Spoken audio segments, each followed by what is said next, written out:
If you are looking for one of the most interesting and inspirational rags to riches stories that I have ever heard, look no further than the commercial real estate mogul Manny Khoshbin. As a master of identifying and acquiring value-add real estate, Manny has amassed a net worth estimated to be over $100 million, and he is not shy about flaunting his lavish lifestyle to his millions of followers on Instagram and YouTube. In today's video, we're going to talk about who Manny Khoshbin is, how he got started in real estate, and then what the fruits of his labor has earned him after putting about 30 years of hard work into his real estate business. If you're new to my channel, my name is Scott. I'm a real estate investor myself out of Arizona, and so naturally I've been super inspired by Manny Khoshbin and all of his success as I build my own house flipping and commercial real estate business. So let's get into it, but before we do, just a quick reminder to everybody, if you're into real estate related content like this, think about hitting the subscribe button down below because I'm posting new videos every week. And also, if at any point during this video you're enjoying all the research that I did to put this video together, if you could hit the like button down below for me, that would really help me out a lot. Let's start at the top like we always do and talk about who Manny Khoshbin is first. Manny was born in Iran on January 14th, 1971, which makes him 50 years old today. He and his family moved to the US in 1985 when they wanted to escape a rocky political climate back in Iran. They did not have it easy when they first arrived, and Manny recounts the family having to sleep in the car while his parents saved for an apartment. Manny didn't speak any English when he got to the States either, so that made it really hard for him to acclimate at school, and sadly he's also shared that he was bullied the first couple of years that he lived in the US. Despite those challenges, he had a super strong work ethic at a really young age, and through high school he was selling stuff at swap meets and he got a job at Kmart. Even though he was only 16, he was actually promoted to manager at Kmart before leaving to go do door-to-door sales. By the time Manny turned 18 years old, he already started his first business buying snacks and then reselling them door to door. But unfortunately, that business was shut down because he didn't have the right approval to be selling food that he was basically packaging in his garage. After a few more business ventures, including opening a supermarket and a failed attempt at buying a gas station,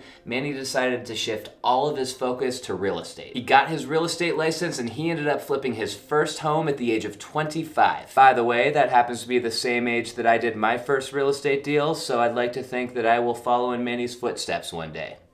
We'll see. Manny reports making over $100,000 on his first house flip, which allowed him to purchase his first commercial property in the year 2000 at the young age of 28. He recently recounted the story of that first deal on his Instagram, where he shared that after negotiating the price down of this retail plaza to $670,000, he leased up the property quickly, and 6 months later he sold it for $1.7 million, leaving him with a profit of almost $1 million on one deal. After this first massive success, buying a commercial property, leasing it up, and then selling it for a big profit, Manny immediately redeployed those proceeds into a 9-unit apartment complex in Long Beach. He's followed this value-add strategy aggressively ever since, and he's impressively grew his commercial real estate portfolio to over $100 million in less than 6 years. Now, as a commercial real estate investor myself, I just have to say that while I do think that what Manny has achieved is possible, he also had to be really lucky and have some really big wins to be able to scale at such a fast pace. See, the process of making money with his strategy is actually really simple. He just finds a piece of distressed commercial real estate,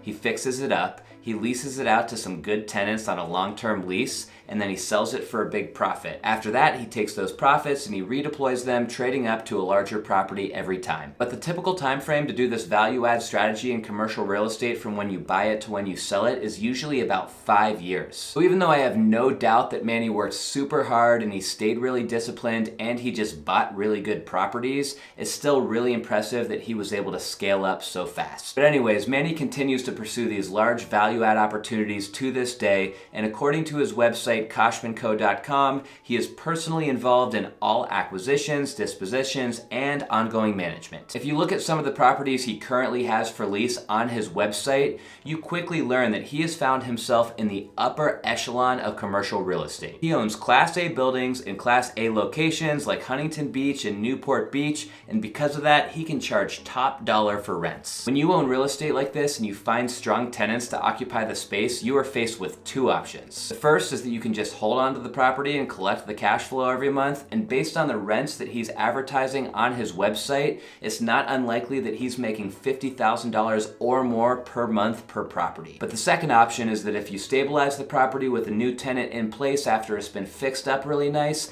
you can sell that place for usually a massive profit and either just take your profit or redeploy it into a bigger deal. From what I can tell, Manny's doing a little bit of buy and hold and a little bit of flipping, because I'm sure it's nice to have both the cash flow and the massive paydays every once in a while, especially when you've got expensive tastes like him. Over the past couple of years, Manny has grabbed the attention of millions of people as he flaunts his lavish lifestyle online. He has amassed a following of over 2 million followers on his Instagram account and over 1.25 million followers on his YouTube channel, and it's almost all thanks to one thing: his insane car collection. So rightfully so, Manny is over the top with just about everything, including his house, his watch collection, everything that he wears, the lavish gifts that he buys for his wife, but his car collection definitely takes the spotlight. With an estimated value of over $30 million, his fleet includes the best of the best. He's got 5 McLaren SLRs as of the last report, all with different body styles and colors. And he's got a McLaren Senna, which is a super rare model where only 500 were built. Then he's got a McLaren P1, which is another limited production McLaren, and that one's got a really cool carbon fiber and matte black finish. And then he just picked up another McLaren, and this one's called the Speedtail, and this one has a really crazy driving position where the driver actually sits in the center of the car. We can't forget about his Bugatti collection, first with the Bugatti Rembrandt edition, which has the bronze finish, and this is one of 3 in the world. Because one Bugatti wasn't enough, he also had to get another all-white Bugatti Chiron in a Hermes edition that was spec'd out like crazy, so it took like 3 or 4 years to build, and it cost him over $3 million. Then I saved my personal favorite for last, and that is his Pagani Huayra.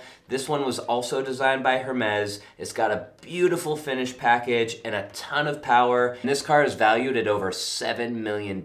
He's got plenty more in his car collection, and he's buying and selling cars all the time, just like he is with his real estate, but these ones are the highlights right now. Honestly, a lot of the time I'm kind of put off by people flaunting their wealth like this, but I think it's pretty cool that Manny decided to share all of these experiences with the world and motivating people with his never give up mindset. Now that Manny has amassed a massive following online, he's obviously found ways to monetize that following through selling books, courses, and doing seminars. Manny did an interview with Forbes, and he shared his 5 biggest tips for success, and those were: set goals often, create a massive action plan, effectively manage your time, stay positive, and always add value. These tips and principles are pretty common from successful entrepreneurs, so for all of us who want to follow in their footsteps, we should for sure be taking note. If you enjoyed the video today, guys, just one more reminder to hit the like button down below for me. And speaking about people wanting to share their experiences, if you're interested in talking with me one-on-one over a Zoom call, click the link down in the description below. I've had a lot of people reach out to me who are interested in getting into flipping houses or getting into commercial real estate or starting an Airbnb business or even starting a YouTube channel,